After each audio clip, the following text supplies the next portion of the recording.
Thank you so much for having me. It's a real honor to be speaking today on the topic of self-regulated learning and to have the chance to contribute to what I see as an absolutely crucial conversation for us to be having within education right now. And a big thanks to Churchy, of course, for hosting today's fantastic event. I did want to start today by acknowledging the Boonwurrung people of the Kulin Nation on whose lands I'm presenting today. Pay respects to elders past, present, and acknowledge that unfortunately colonisation and dispossession are both ongoing processes.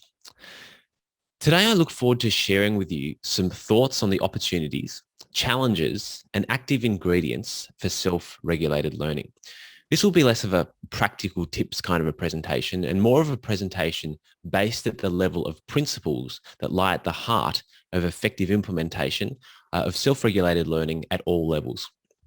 But first, and to set the scene, a little bit of history. In 1670, a book was published compiling the unfinished manuscripts of a famous French mathematician, physicist, and philosopher. That man was Blaise Pascal. Within the pages of his book, Pascal described what has now become a famous wager or bet, relating the thought processes of a man as he tries to determine whether or not to believe in God. His narrative weighs up the pros and cons, opportunities and threats of his decision. Put very simply, it goes something like this. I'm not sure if God exists or not, but if he does, the outcome of not believing versus believing is eternal damnation on one hand versus heaven for eternity on the other. In contrast, if God doesn't exist, the outcome of not believing versus believing is not that different at all. It's simply the difference between following some rituals, morals, and rules versus not following them. Pascal came to the following conclusion. If God doesn't exist, the cost of believing or not are neither here nor there. However, if God does exist, the benefits of believing are heavenly and the costs of being a disbeliever are unfathomable. Therefore, the choice is easy. I believe in God. Dear attendees, today I'd like to draw a parallel between Pascal's wager and the situation we currently face in relation to self-regulation in education. There are those who suggest that the development of self-regulating students is unattainable. To quote one famous educator, quote, learning to learn, it isn't even a thing. We've been hoaxed. The hipsters are selling snake oil on this one, whether they know it or not. And some of you may recognize that quote. This may be true. It may be that the promise of self-regulated learning, students truly driving the bus on their own, to use a phrase from a learner's toolkit, is a chimera, a hopeful dream of out-of-touch teachers. Whilst I definitely don't think that's the case, for those who may think this way, I would encourage them to consider Pascal's wager. That is, the safest bet is for us to assume that the possibility of a future full of self-regulated learning is possible. This is because if we do manage to get there, the payoffs are massive. In the words of Peps McRae, learning to learn is the ultimate gift that you can give a pupil. And if we incorrectly don't believe in self-regulated learning, we miss out on a world in which young people are vastly more empowered, motivated, and engaged in their education. In the remainder of today's talk, I'm going to talk about some of the opportunities and challenges of self-regulated learning. And hopefully by the end of today, you'll be willing to take Pascal's wager too. Opportunities. My own journey with self-regulated learning in a really serious way can be traced back to early 2014. I'd always wanted to learn a foreign language, and as my university course was coming to an end and I had some free time before my Master of Teaching began, it seemed as good a time as ever to embark upon the journey. And so it was in January of 2014 that I booked a ticket to China for the following December and set myself the goal of learning Mandarin Chinese in 1 year. I knew it was going to be hard, so I thought that I had better do some research into effective learning before I got started. One of my first points of call was the writings of Tim Ferriss and the videos of Scott Young. I knew that both of these men had learnt Mandarin as adults and both had a crystal clear focus on efficiency. Efficiency would be important as I only had a year. Through exploring their work, one thing stuck out as a commonality straight away. Anki. Both of these men raved about this little app that was built around the principles of space practice and retrieval. Space practice in particular, a concept that I'd never heard of before. Through further exploration, I realized that there was a whole science of learning that, until that time, I hadn't even heard of. Learning about space practice was, for me, an utter revelation. I'd gone through school, university, and life feeling that I was always forgetting facts, figures, ideas, and even people that were important to me. Finally, I had an answer for why this was happening. All of our memories are subject to the forgetting curve, and more importantly, I also had a strategy to overcome this forgetting curve. Space practice, facilitated by Anki. That was 9 years ago, and I've now used Anki almost daily since then. Actually, one cool thing about Anki is that it tells you statistics about your learning. So I can see that I've used it on 90% of the 3,216 days since I first downloaded the app, just under 9 years ago. So what's been the impact of Anki on my life? It's been utterly transformational. The power of space practice means that I can finally remember what's important to me. Every time I read a book, interview someone on my podcast, or read an interesting tweet, that insight goes straight into Anki. What this means is I don't need a teacher structuring revision for me. I don't need a curriculum per se. I just need to care about something and put it into Anki, and I know that I have a very good chance of remembering it for the long term. During this same language learning period, I also read Daniel Willingham's Why Don't Students Like School? And through it, I first learned about how memory works. I learned that working memory is the bottleneck of cognition and that the only way to overcome this bottleneck was to store information in long-term memory. This replaced my incorrect view that knowledge was overrated, and it was more important to develop critical and creative thinking ability skills. I now had two key learning strategies. One, build knowledge of Mandarin Chinese into my long-term memory, and two, do this systematically with spaced repetition software. I coupled this with quality learning content, most of it from Chinese Pod, in addition to 3 weekly social language learning catch-ups, 2 language exchanges, and 1 weekly hot pot at my house, bringing together Chinese nationals and Australians learning Mandarin. And the results were really pleasing. When I landed in China 12 months later, I did really struggle. People spoke quickly and used phrases and words that I'd never come across before. But at the end of my 2-month trip, speaking every day, I could speak for hours and have really meaningful conversations with Chinese people, and even made a few new Chinese friends who couldn't even speak English.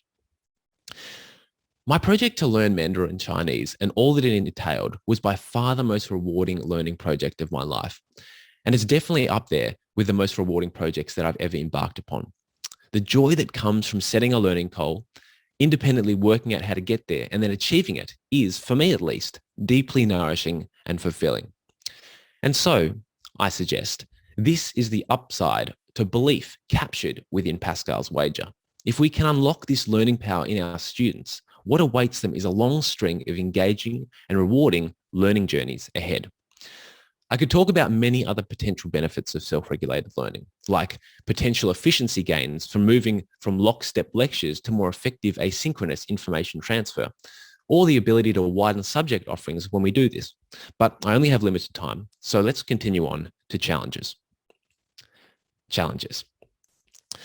So if more engaged and motivated students and faster learning progress is the opportunity, what are the challenges? What's stopping us from achieving this potential nirvana that I've tried to sketch out so far today?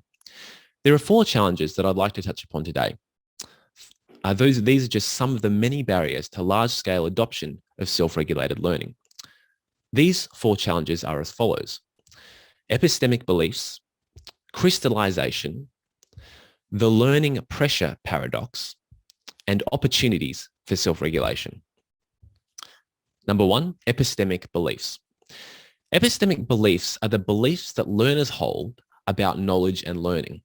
Epistemic beliefs influence how we choose to approach learning itself. For example, if a student thinks that knowledge is just an accumulation of facts, they may think that rote learning lists of facts is an effective learning technique. Similarly, if they believe that knowledge isn't necessary for creativity, as I once did, they're unlikely to see the importance of mastering that knowledge in the first place. This also explains why it's important for both teachers and students to learn about the structure of human memory. We must know about the limits of working memory to see the importance of knowledge. A powerful example of how epistemic beliefs can get in the way of a strategy adoption was provided by Vicky Layton in my podcast discussion with her, Terry, and Tom. Vicky shared a story of how she and the team at church taught students to use Cornell Notes in Year 9, then showed them how the adoption of this note-taking system was correlated with an increase in their results. However, through interviews, Vicky and her team found that lots of students said that even after this experience, they wouldn't continue using Cornell Notes. Why? Because it was hard, and because the students believed that effective learning should be easy, not effortful. This erroneous epistemic belief therefore compromised the uptake of this effective learning system, even in the face of evidence that it had helped their learning. We need to address epistemic beliefs. Challenge 2, crystallization.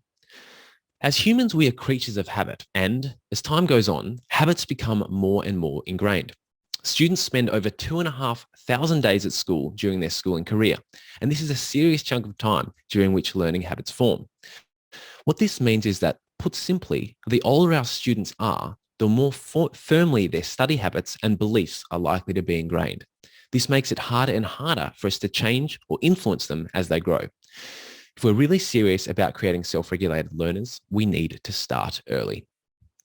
Challenge 3, the learning pressure paradox.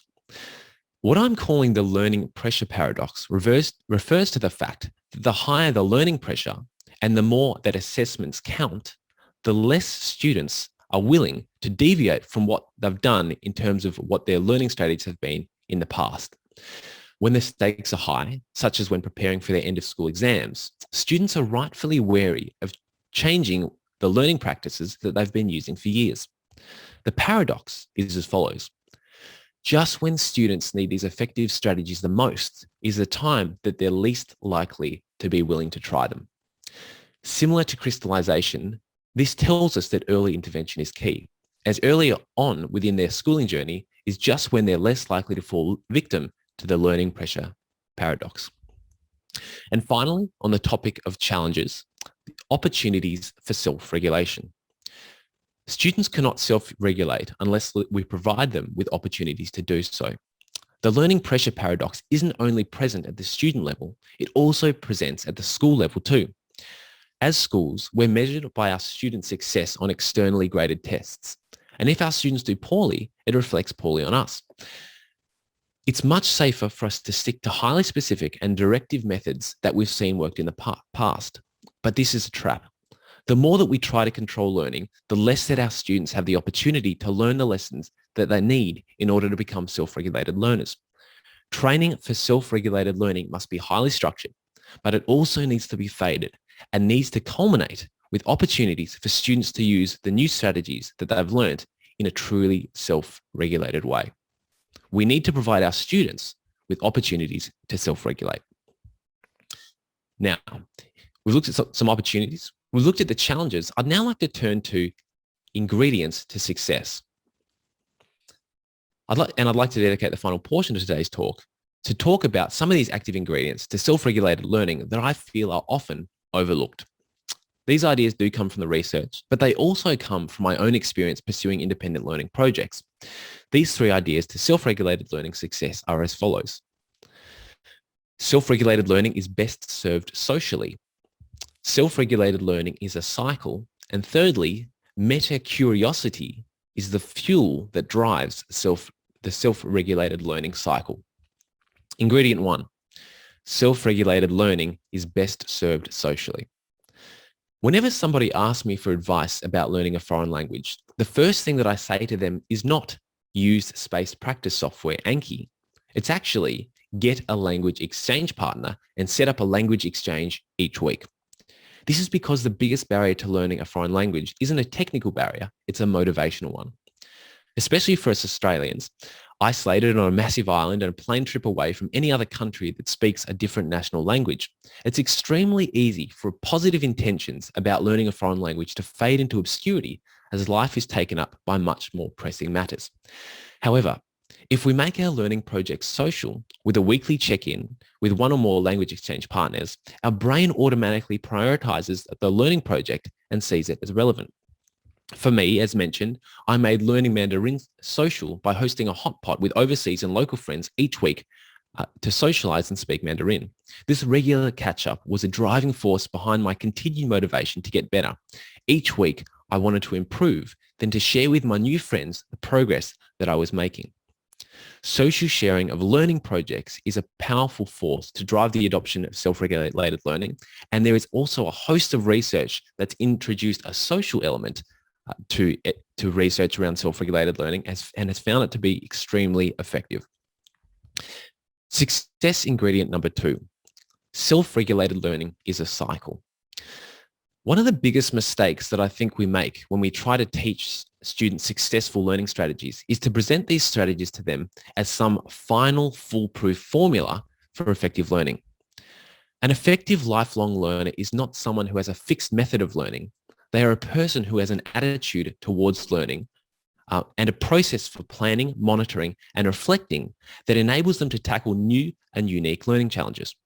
They will, of course, have a broad and varied toolkit of effective learning strategies to deploy, but these strategies won't be seen as recipes.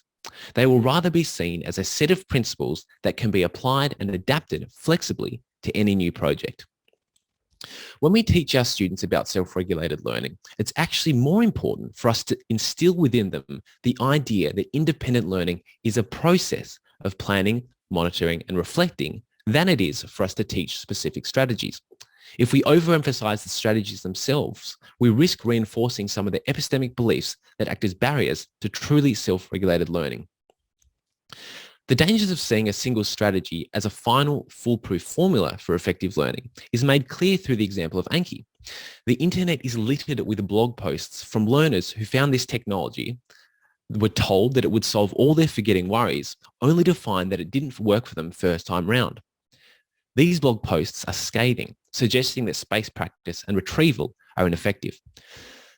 If these language learners had seen the process of learning via space practice and retrieval as a cycle, they would have recognized the need to iterate their use of Anki over time and would have been less likely to give up at the first sight of challenge.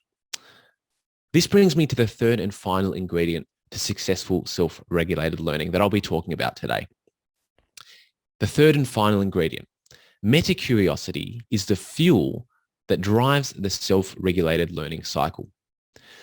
Self-regulated learning is really hard. It's rare that a strategy, once adopted, is successful first time round. Which strategy is most successful depends in many ways upon the task we're using it for, the content that we're trying to learn, and the goal that we're working towards. And perhaps most dishearteningly, a strategy that seems to be working really well for a while often stops working for hard to perceive reasons. I've faced this challenge countless times through language learning. Different approaches to building flashcards, reading or engaging with content, or speaking and listening will move in and out of the effective learning zone as I progress along the learning journey. Over time, I've come to realize that this is because different stages of expertise call for different learning techniques, but this doesn't take away the need for me to continuously adapt.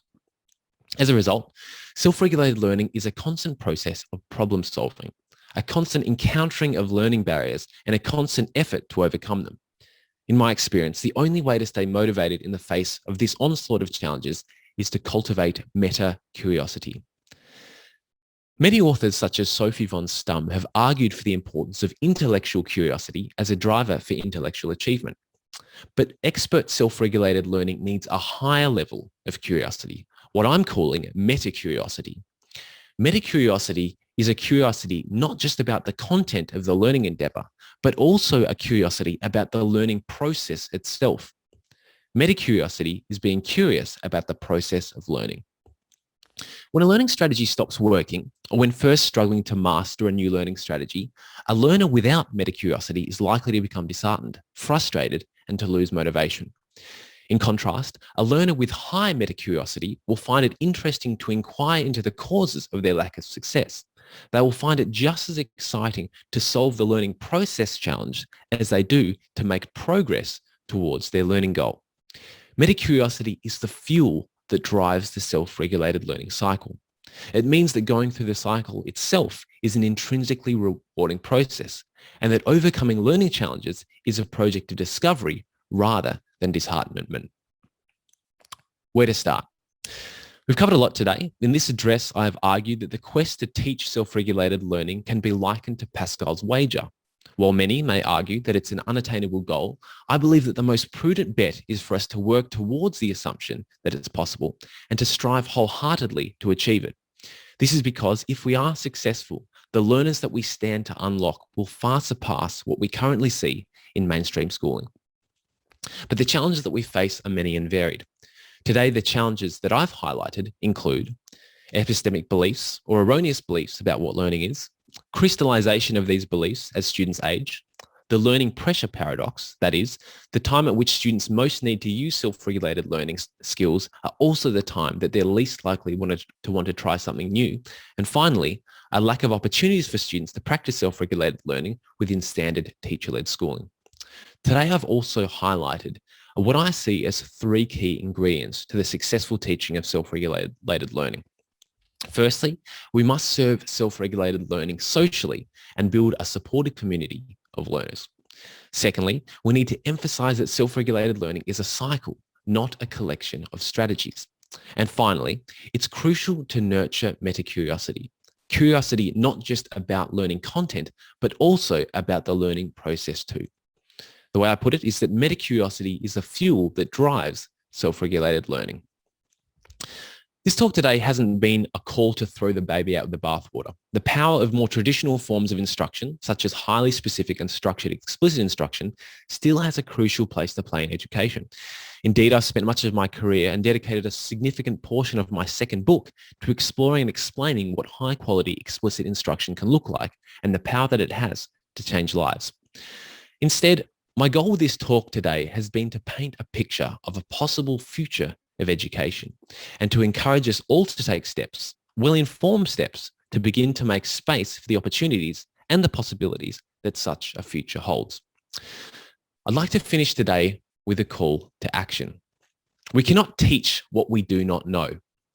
The driver of my own passion for teaching self-regulated learning has come from my own experience going through the self-regulated learning cycle myself and the long-term cultivation of my own meta-curiosity.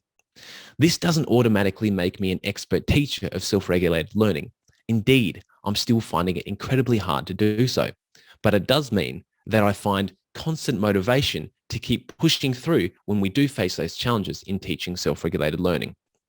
And so, for anyone listening today who is seeking to become a teacher of self-regulated learning, I invite you to set out on the same kind of journey that you ask your students to embark upon. If you want your students to start to use retrieval practice, use it yourself. If you want them to use generative activities like elaborative interrogation, use those same generative activities in your own learning too.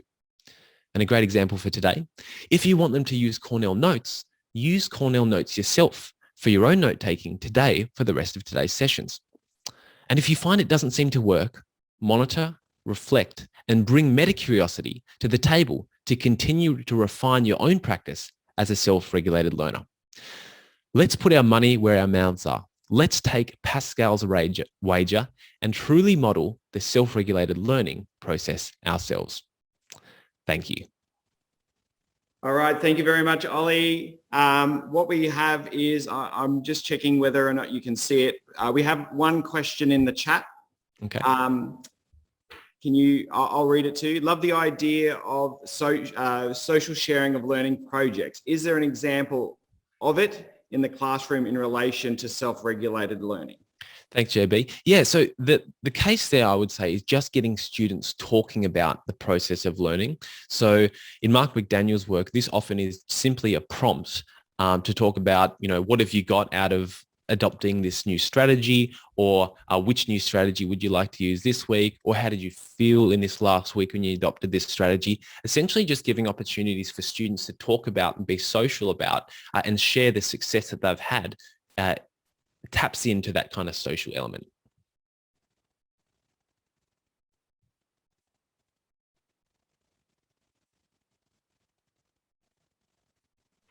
Any questions from the Churchy crew? Oh, we have Dr. King up the back.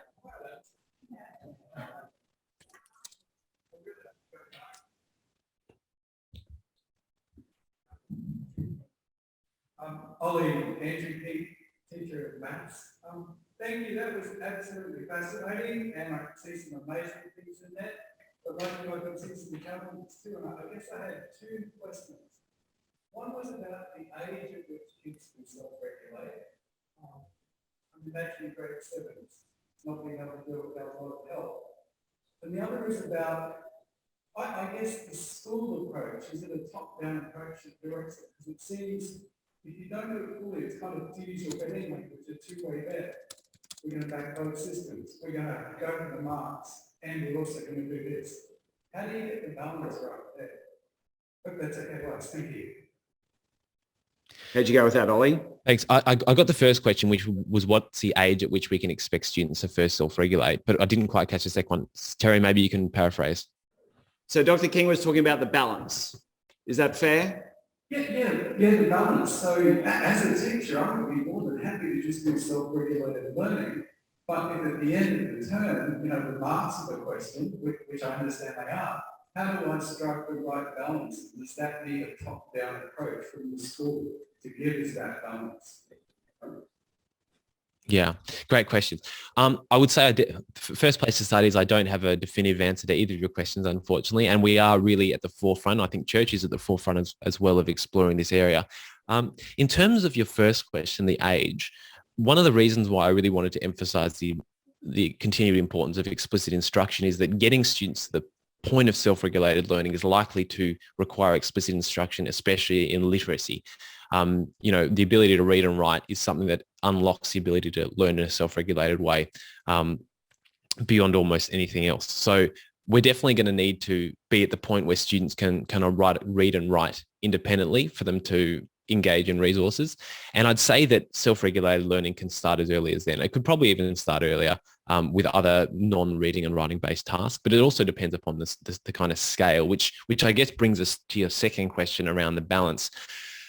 I mean, and this is that kind of the learning pressure paradox thing. Schools are held to account for their results. I am held to account for my results of my year 12 students and so on and so forth. So I think you can have both a top-down kind of mandate or encouragement to start to bring in self-regulated learning, but you can also do it in a bottom-up way in a kind of piece-by-piece, strategy-by-strategy approach while trying to build that within kind of the idea that this is a cycle. So, I mean, some simple things that we're doing at year 12 at Brighton Grammar in my further maths class and all the other further maths classes is we've shifted from, with practice exams, we do all the marking ourselves to our students actually self-mark them first, and then we provide feedback on that self-marking. That's just a simple kind of metacognitive intervention that increases their awareness of their own learning and of their own metacognition in terms of the correct answers. So the balance is a dynamic thing. I think the balance is a bit different at different year levels.